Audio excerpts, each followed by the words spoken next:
Another key area was that explored during the Bishop's District Day was what it means to be a transformational leader.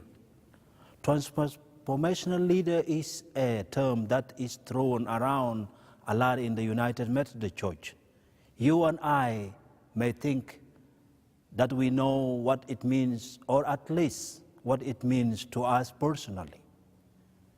But where do we agree or disagree?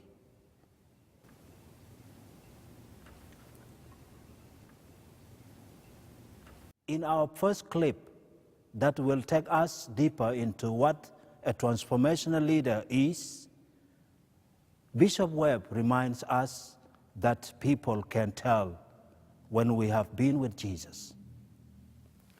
In Acts, Peter and John dared to heal someone in the name of Jesus. They did that a lot. And they were arrested. That happened a lot. Look at this passage from Acts 4. Now, as they observed the confidence of Peter and John and understood that they were uneducated and untrained men, they were marveling and began to recognize them as having been with Jesus. Don't miss that. They recognized them as having been with Jesus. Do something uncomfortable for a moment. Think about what others might say about you when you're not around.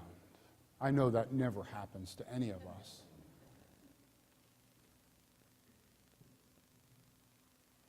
What do you think they say?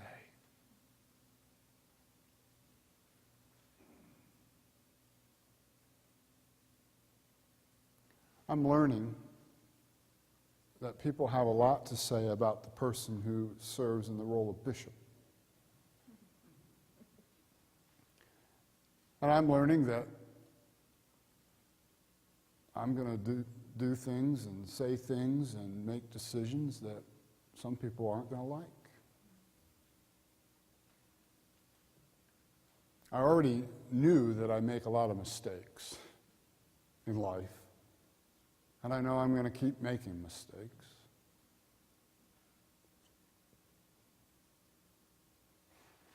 And I would be lying if I said to you that I don't worry about what people say. Because I do. I'm a people pleaser. My Myers-Briggs are ENFJ. That is a people pleaser. But here's what God's been doing in me. Yeah, people are going to disagree with me. I'm going to disagree with people. I'm going to make mistakes. People are going to point out those mistakes. None of that matters if ultimately, despite all of that, people still say, yeah, but Mark's been with Jesus. I don't like the decision he made. He made a big mistake there. But you know what? I can tell he's been with Jesus. Friends, if the folks that God has gifted us to lead recognize us as people whose primary identity is in Jesus, boy, we can get away with some stuff. We can make mistakes. And God will still use our leadership to move the church in the direction God desires.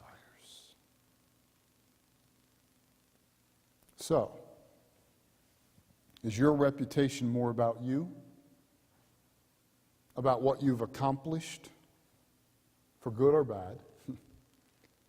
Or is your reputation based on your love for Jesus? Can people look at you and identify you as a follower of Jesus? Not because you're always throwing your faith in people's face, but simply because people see that Jesus has affected you, that Jesus has infected you, that you're different, because you've encountered the living Christ.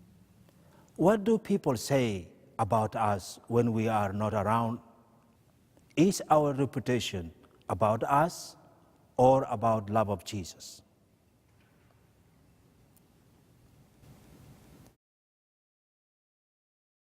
In our next clip, Bishop Webb illustrates for us how one person can be the seed of change. There's a story, again, this is an old story. I think I've told it before, so I apologize, but it's such a powerful illustration of this idea of dependence or surrender. It's about a guy who went to an evangelistic service, and afterwards he went up to the preacher and said, "How can my church have revival? How can my community have revival?"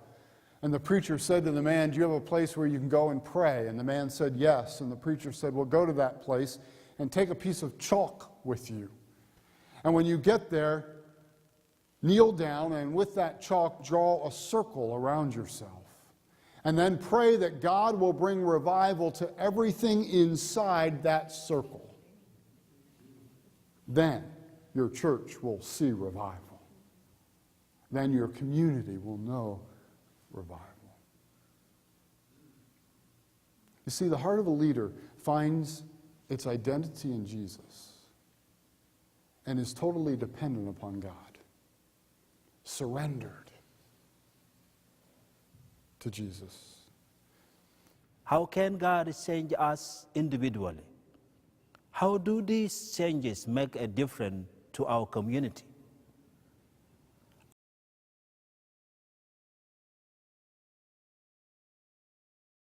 Our final clip takes us to one of the many evening gatherings with clergy and laity during the Bishop District Days.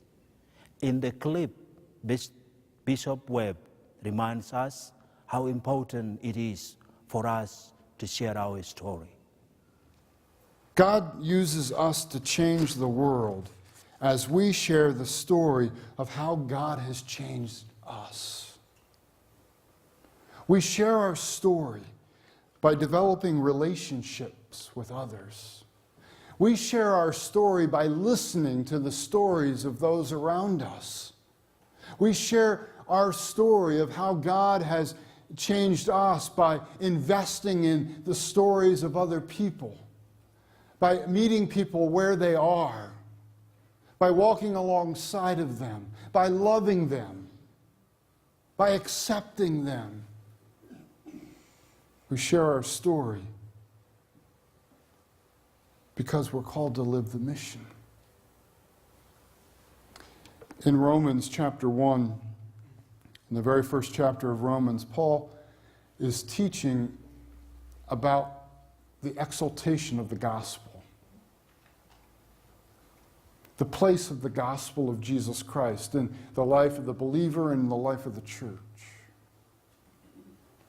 And in verse 16, Paul says this, "For I am not ashamed of the gospel, for it is the power of God for salvation to everyone who believes, to the Jew first, and also to the Greek. For in it the righteousness of God is revealed from faith to faith." How are we, as congregational leaders, sharing our story? How else could we share it?